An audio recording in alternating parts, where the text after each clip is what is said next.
Hi, so there were a lot of videos on YouTube about this plugin like a couple of months ago, and I kind of managed to pass over them or ignore them so far.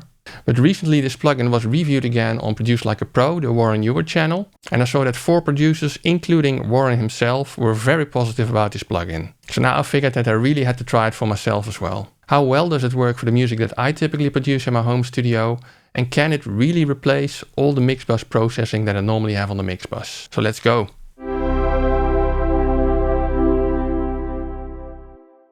So the plugin I'm talking about is of course the God Particle by Cradle. So let's have a look. Yeah, the God Particle is a plugin that was developed, maybe even envisioned by 15-time Grammy winner Jason Joshua, a well-known mix engineer in the industry. And he has mixed for all those people that you see scrolling by at the bottom here. And it's basically a mix bus plugin. And the marketing says over here that it's the only plugin you'll find on Jason's mix bus. So there are some sound samples on the website as well, but we will check out the sound on my own mixes. It's meant to add mass to your mixes, and the mission was to completely replace every aspect of Jason's analog workflow, and hundreds of hours were spent in the research and development phase of creating the God Particle. And they not only emulated these processes, but improved on them too. Now there's a lot going on behind the scenes, but in general the idea is to give you a very simple set of controls that allow you to dial in the sound on your mix bus very quickly. It's all in the box. There's a way to stay very close to the input targets that Jason always uses. And apparently Jason always starts with the same default setting on his mix bus and then he mixes into the plugin.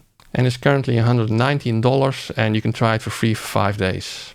So in this video I'm going to try it out on 2 of my mixes, and I will completely replace almost all of the mix bus processing that I have on those mixes by this plugin, set it up the way it's supposed to be set up, and then compare the sound of these mixes with my own mix bus processing and with the God Particle mix bus processing. So make sure you stay until the end, because that is when I will get to the level matched comparison of both of these mixes. But let's now first have a look at the first mix, see what I'm currently running on the mix bus, and then replace it by the God Particle plugin.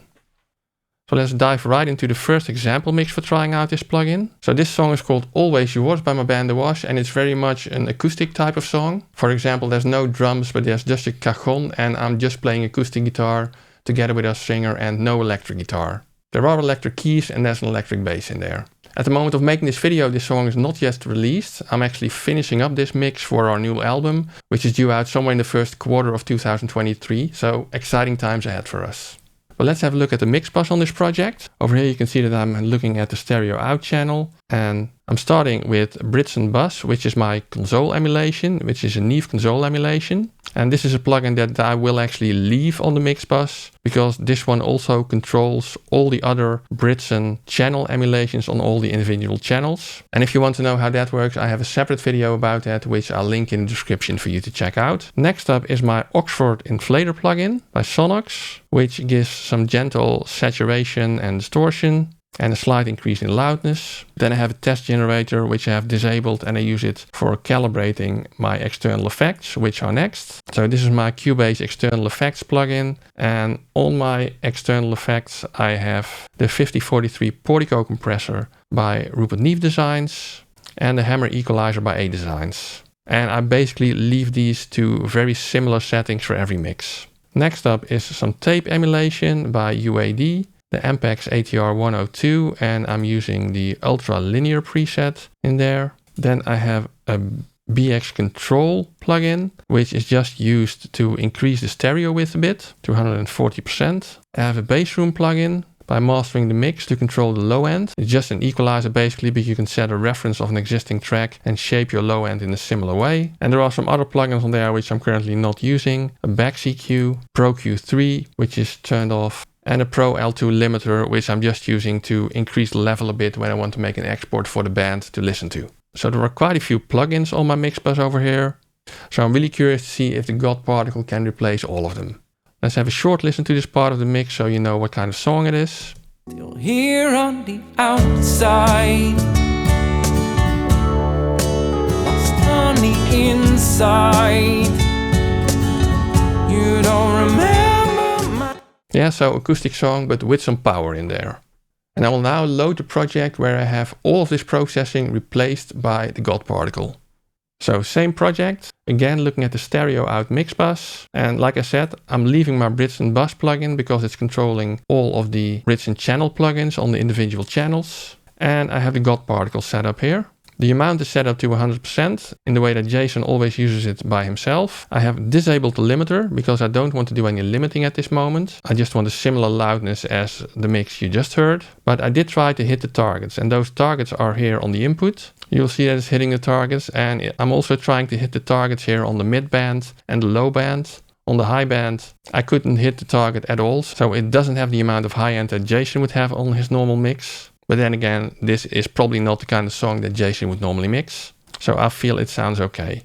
You can actually increase the high end with this control, but even on maximum value, I still wouldn't hit the high end target over here. Let me just show you what that looks like.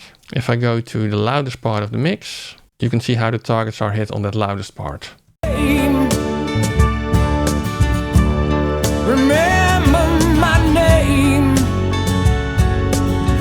You don't remember my name, but I know that I'm always yours. Yeah, so it immediately sounds very nice and full with this mix bus processing. We'll wait until the end, in which I have a level match comparison of the same part of the song, and I'll switch from one to the other so you can more clearly hear the difference. Now, before I show you how I set this up on second mix, I would appreciate it if you push the like button.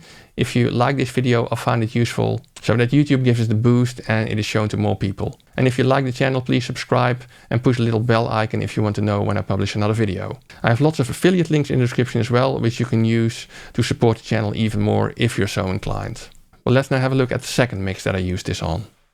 Now, this is a project of a live song of a band I watched that we recorded somewhere, probably 2009 or something, and I made the initial mix in 2010. But last year I redid the mix just for fun with some of my latest plugins and mix bus processing to see how it would compare against my earlier mix.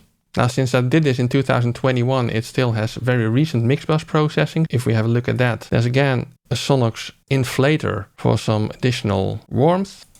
There's a bridge and bus plugin for the console sound and to control the bridge and channel plugins. I again have my hardware, Rupert Neve Designs Portico 5043 and A Designs Hammer on there. There's an Illusia Alpha compressor on there as well. I have bass room on there to control the low end. I have some more saturation on there with the Black Box Designs HG2MS plugin by Plugin Alliance.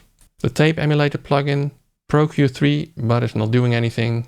Apparently the mix was lacking in level, so I boosted it a bit with a clean boost. And I have the Klanghelm VUMT plugin on there for monitoring the VU levels. Again, a Pro L2 for exports for the band. And apparently I wasn't using the dithering in the Pro L2 this time, so I used a separate dithering plugin by Steinberg.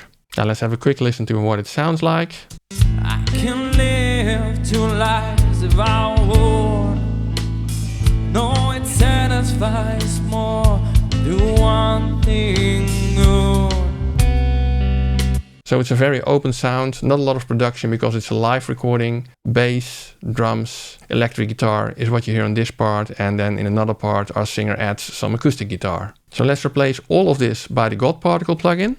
So again, I just left the bridge and bus on there, and I put the God Particle plugin on there. Again, with a little boost in the highs, because that's also what I'm doing on my normal mix bus processing. And this time I left the low control to 0, because I thought this mix already had a lot of bass, guitar and low end, so I didn't want to increase that anymore. But I did push the input here to make sure that I hit the input targets over here. So let's have a listen to one of the loudest part of the song. Yes, I'm on the run. Yes, I'm on the run. I'm ready to. So again, quite a full sound. I'm hitting the targets. I saw that I even mostly hit the low end target. So let's now do a level match comparison of both of these mixes so that you can more clearly hear the difference between the original mix bus processing and the God Particle mix bus processing. Here on the outside, lost on the inside. You don't remember my name, but I know that I'm always yours.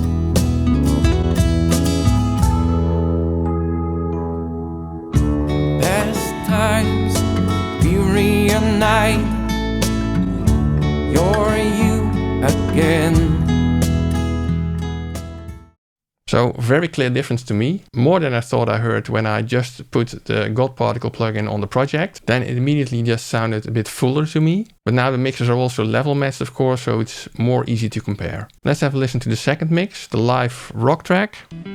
Your land is where if I wake up, I will be there. You're the better of me.